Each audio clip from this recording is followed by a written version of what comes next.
آج ہم نے 5ویں پارے کی آخری نصف کا یعنی دوسرے آدھے کا تلاوت کا معاملہ رہا ہمارا، ہم نے سماعت کیا اسے۔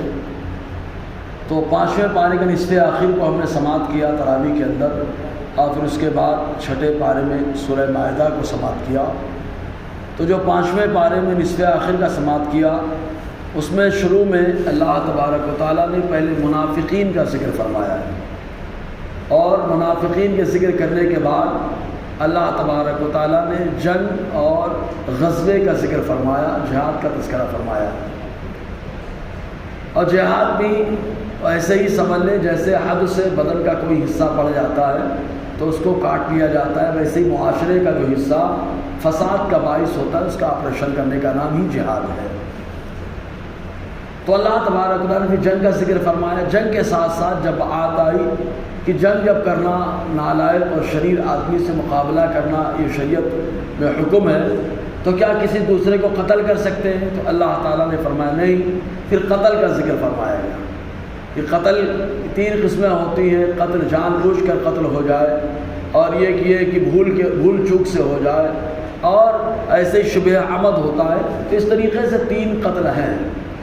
تو تینوں قتلوں کا ذکر، اور اس کے بعد اللہ تعالیٰ نے قتل کا کفارہ کیا ہے، اگر دھوکے سے قتل ہو جائے تو کیسے آدمی چھٹکارا پائے۔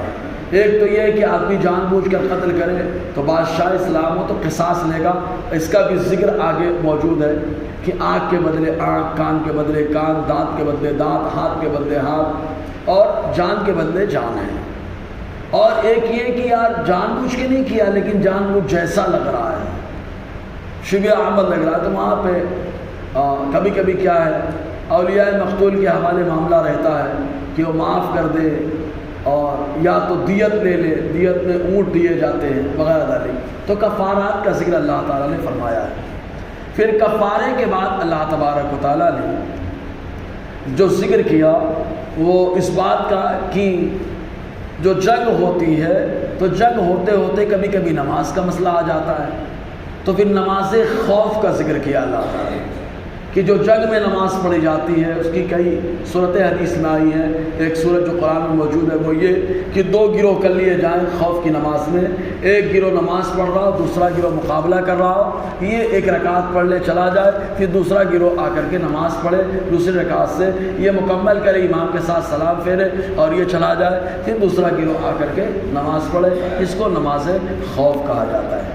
تو اللہ تبارک و تعالیٰ نے نماز خوف کا ذکر فرمایا ہے۔ پھر نماز خوف کے بعد فوراً اللہ تبارک و تعالیٰ نے جو ہے ہجرت کا تذکرہ فرما دیا ہے کہ جو لوگ اپنے گھر کو چھوڑ کے آتے ہیں تو ہجرت 2 ہوئی، ایک حبشہ کی طرف ہوئی، ایک مدینہ کی طرف ہوئی، اور مکہ جب فتح ہو گیا تو حضور صلی اللہ علیہ وسلم نے فرمایا اب ہجرت نہیں ہے، اب خالی نیت ہے ہجرت کی، بس کہ ضرورت پڑے گی تو اب ہجرت کر کے چلے جائیں گے، یہ نیت رہ گئی ہے۔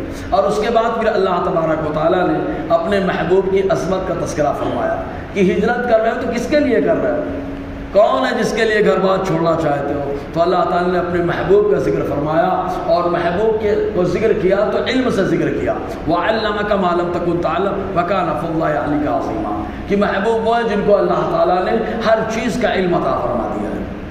پھر اللہ تبارک تعالیٰ جب علم ہر چیز کا ہے تو آدمی دھوکہ نہ کھا جائے، دھوکہ کھائے گا تو شرک کرنا بیٹھے، اس لیے اللہ تعالیٰ نے فوراً تذکرہ فرمایا اس بات کا کہ جو آدمی گناہ جتنے بھی کر لے اللہ سارے گناہ کو معاف کرنے والا ہے سوائے شرک کے کہ اسے معاف نہیں فرمائے گا۔ پھر اللہ تبارک و تعالیٰ نے کلالہ کا ذکر فرمایا۔ ایک مسئلہ ہے کلالہ کا، یہ میراث کے معاملے میں آتا ہے۔ کلالہ کا مسئلہ ذکر کیا، اس طریقے سے سورہ نساء کا اختتام ہو گیا۔ پھر اس کے بعد سورہ مائدہ کا آغاز ہوا۔ سورہ مائدہ کیا ہے؟ مائدہ کا معنی ہوتا ہے دسترخوان۔ دسترخوان اتنا اہمیت کا حامل کی صورت اس کے نام پہ ہے۔ تو ہاں ایک دسترخوان حضرت عیسیٰ علیہ السلام کی دعا سے آسمان سے اترا ہے، جو بالکل اللہ تعالیٰ کی نعمتوں سے سجا کر اتارا، اسی دسترخوان کی عظمت کے پیش نظر اس صورت کو سورہ دسترخوان یعنی سورہ مائدہ کہا گیا ہے۔ اور سورہ مائدہ کے شروع میں اللہ تبارک و تعالیٰ نے ان جانوروں کو ذکر فرمایا کہ کون حلال ہے جانور، کون جانور حرام ہے، یعنی کس کو کھائیں کس کو نہ کھائیں۔ پھر حلال اور حرام کا ذکر فرمانے کے بعد صحابہ کرام کا ایک سوال ہے کہ ان لوگوں نے پوچھا کہ جب کون سی چیز جو ہے نا حلال ہے، کیا کھائیں ہم؟ تو اللہ تعالیٰ نے فرمایا حلال وہ چیزیں ہیں جو طیبات ہیں، پاکیزہ ہیں۔ تو پاکیزہ چیزوں کو حلال اللہ تعالیٰ نے قرار دیا۔ اب یہاں پر رک کر کے ایک قاعدہ ضرور بتا دیتے ہیں کہ جانوروں میں کون سے جانور کا کھانا حلال اور کون سے جانور کا کھانا حرام ہوتا ہے۔ تو حدیث کی روشنی میں فقہاء کرام نے فرمایا کہ جو نکیلے دانت رکھتے ہوں جانور اور شکار کرتے ہوں ان کا کھانا حرام ہے، اور اگر نکیلے دانت ہو لیکن شکار نہ کرتے ہو تو کھانا حلال ہے۔ جیسے اونٹ دانت نکیلے ہیں لیکن شکار نہیں کرتا، حلال ہے، اور جس کے نکیلے دانت ہو شکار کرتا ہے وہ حرام ہے۔ اس کے ساتھ ساتھ پرندوں میں یہ معاملہ بتایا گیا کہ اس کے سامنے گوشت ڈال کر دیکھا جائے، اگر وہ اپنے چونچ سے کھاتا ہے تو حلال ہے، پنجے سے کھاتا ہے تو حرام ہو جاتا ہے۔ پھر اس کے بعد پانی والے جانوروں میں دیکھا جائے کہ پانی والے جانوروں میں حدیث کے اندر صرف اور صرف مچھلی کو آقا علیہ السلام نے حلال ٹھہرایا ہے، باقی کو حلال نہیں ٹھہرایا۔ ایک مچھلی کو بھی حضور نے حرام فرما دیا جس کو سمک طافی کہا جاتا ہے، خود سے مر کر کے جو اوپر تیرنے لگے وہ حرام ہے۔ تو صحابہ نے سوال کیا تو اللہ نے اس کا جواب دیا پاکیزہ چیزوں میں کھاؤ۔ اچھا سبزی بھاجی اور پھل فروٹ میں کیا قاعدہ ہے؟ کیونکہ ہمارے یہاں کبٹ کو لے کر کے اجڑی شوق سے کھاتے ہیں اور کبٹ میں بولے کہ ناپاک ہے۔ تو سبزی بھاجی اور پھل میں ایک قاعدہ بتایا گیا، وہ یہ کہ کھانے کے بعد خود کو آدمی کو تکلیف نہ ہو اور نہ ہی نشہ چڑھتا ہو۔ تو نہ نشہ ہو نہ کھانے کے بعد تکلیف ہو تو وہ سبزی وہ پھل حلال ہے، اور اگر کھانے کے بعد تکلیف زیادہ ہو یا نشہ چڑھ جائے تو اس کا کھانا حرام ہے، یہ بتایا گیا۔ بہرحال تو پاکیزہ چیزوں میں سے اللہ تعالیٰ نے فرمایا۔ پھر اس کے بعد جب پاکیزہ چیزوں کی بات آئی تو فوراً اللہ تعالیٰ نے وضو اور غسل کا ذکر فرما دیا کہ وضو کرو، اور پھر غسل کا اللہ تعالیٰ نے ذکر فرمایا۔ اور جب وضو اور غسل کر لیا، غذا آدمی کی روحانیت کو پاکیزہ کرے، وضو اور غسل آدمی کے جسم کو پاکیزہ کرے۔ جب آدمی اس قابل ہو جائے گا ظاہر سی بات ہے پھر تو شیطان مایوس ہو جائے گا۔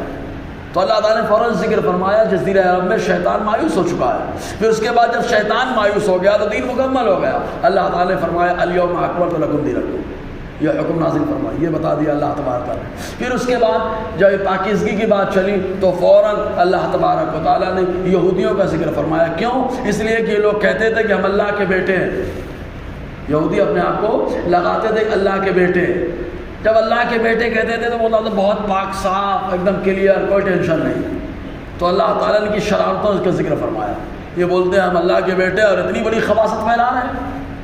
حضرت سلیمان علیہ السلام کی زبان سے، حضرت داؤد علیہ السلام کی زبان سے، حضرت عیسیٰ علیہ السلام کی زبان سے یہ ملعون ہو چکے ہیں۔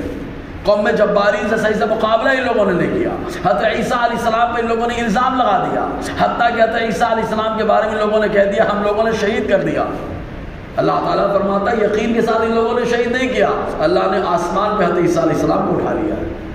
پھر اس کے بعد کہا یہ شرارت کر رہے ہیں، مریم پہ الزام لگا دیا، جبکہ مریم پارسا ہے۔ اللہ تعالیٰ نے پھر ان کی پارسائی کا تذکرہ فرمایا، اور پارسائی کا تذکرہ کرتے کرتے کرتے پھر فٹاک سے منافقین کا ذکر پھر شروع ہوا کہ منافق ایسے ہوتے ہیں جو دونوں طرف رہتے ہیں۔ منافقین کا ذکر کرتے کرتے اللہ تبارک و تعالیٰ نے پھر چند مسائل کا ذکر کیا، اور چند مسائل کا ذکر کرتے ہوئے حضرت عیسیٰ علیہ السلام کی عظمت پر کئی صفحے پہ اللہ تعالیٰ نے تذکرہ فرما دیا ہے۔ اور آخر میں یہودیوں کی شرارت کا ذکر کر کے اللہ تعالیٰ نے فرمایا کہ یہ لوگ اور کافر لوگ مسلمانوں کے سخت خلاف ہیں۔ مسلمانوں کے خلاف یہودی ہے اور مسلمانوں کے سخت خلاف کافر اور مشرک ہے، اور مسلمانوں سے زیادہ محبت کرنے والے یہ عیسائی ہیں جو اپنے آپ کو کہتے ہیں ہم نصرانی ہیں۔ اسی پہ بات مکمل ہوگی، یہی پہ ہم لوگ مکمل ہوا کہ نصرانی ہے تو نصرانیوں میں کچھ قسیس ہوتے ہیں، راہب اور پادری ہوتے ہیں، وہ بات بتا کے ہم نے مکمل کی۔ بہرحال اللہ تعالی ہم سب کو فیضان قرآن برکات قرآن سے مالا مال فرمائے۔